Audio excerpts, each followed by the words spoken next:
Assalamu alaikum. Dash is the capital of Fiji. So Suwa is the capital of Fiji.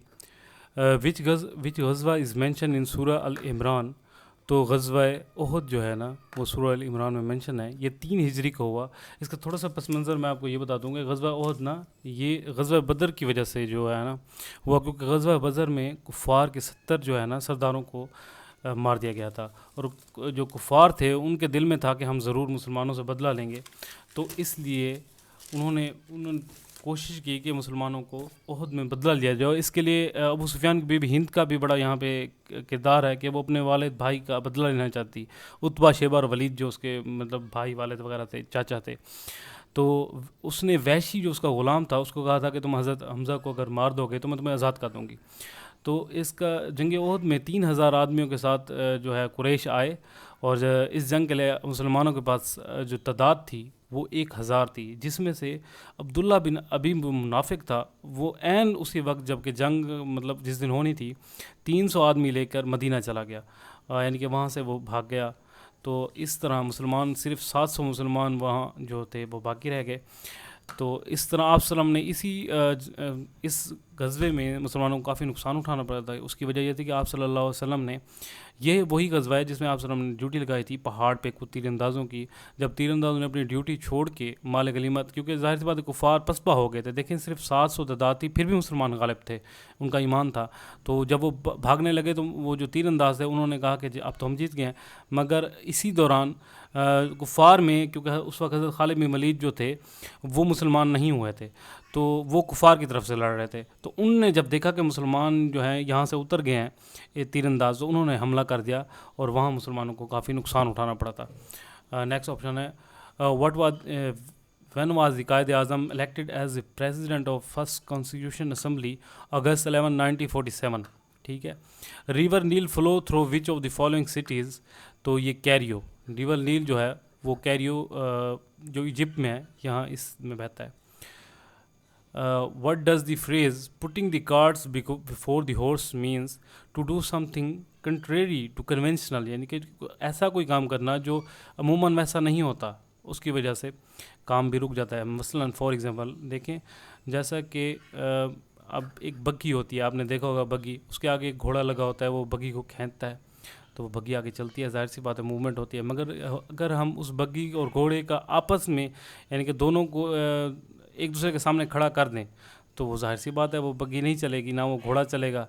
उसके आगे बग्गी होगी, बग्गी के आगे घोड़ा होगा, तो कुछ भी नहीं होगा। तो ये इसका मतलब भी यही है कि ऐसा कोई काम करना जो ट्रेडिशनल काम के ख़िलाफ़ हो, उसके उलट करना, तो उससे भी काम भी नहीं होगा। In MS Excel 2016 which of the following can be use to split window into two. अब कौन से इसमें जो ऑप्शन है, तो व्यू विंडो स्प्लिट करें तो 2016 जो MS Excel है ना इसमें स्प्लिट हो जाती है विंडो, यानी कि 2 हिस्सों में। स्प्लिट का मतलब विंडो का 2 हिस्सों में तकसीम हो जाना। ठीक है। अच्छा, the oldest revealed book is, सबसे पुरानी अल्लाह ताला की इल्हामी किताब तौरात है, जो कि मूसा अलैहिस्सलाम पे नाजिल की गई। अच्छा, ये अक्सर आता है एनटीएस में भी। Which component of the computer is also considered as it heart, तो माइक्रो प्रोसेसर है जो कंप्यूटर का है।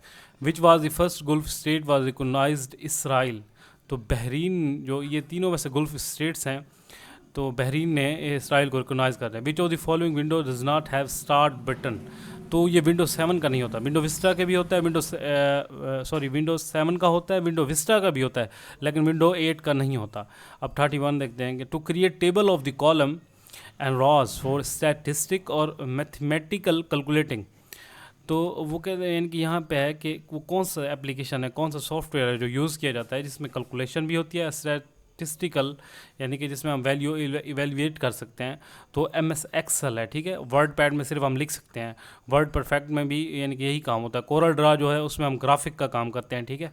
जो एक्सेल है ना, ये स्प्रेडशीट होती है, यानी कि इसमें आपने देखा और डब्बे डब्बे बने होते हैं, तो ये एक्सेल में ये सब काम होता है।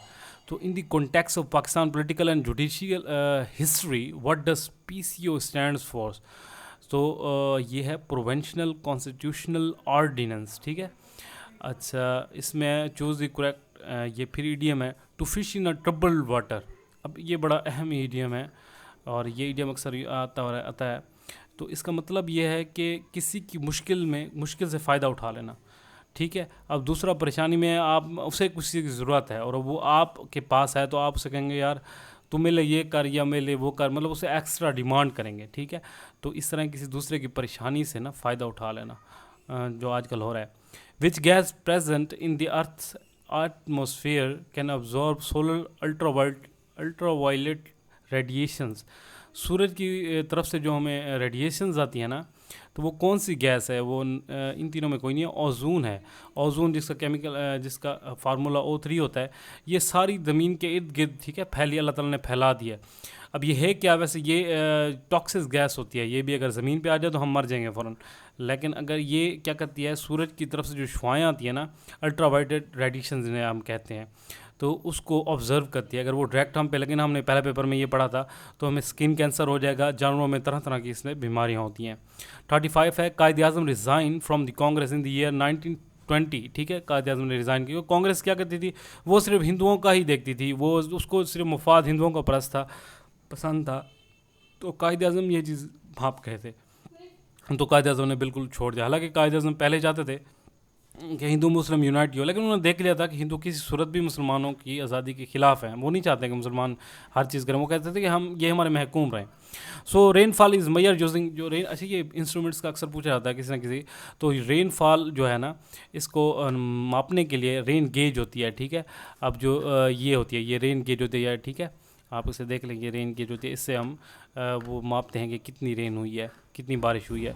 गुलबदीन बेगम वाज इम्पीरियर हुमायूं, ये इसकी सिस्टर है। Which of the following was river flow in Canada, तो ये तीनों रिवर ही कनाडा में फ़्लो करते हैं, यानी कि वहाँ से बहते हैं।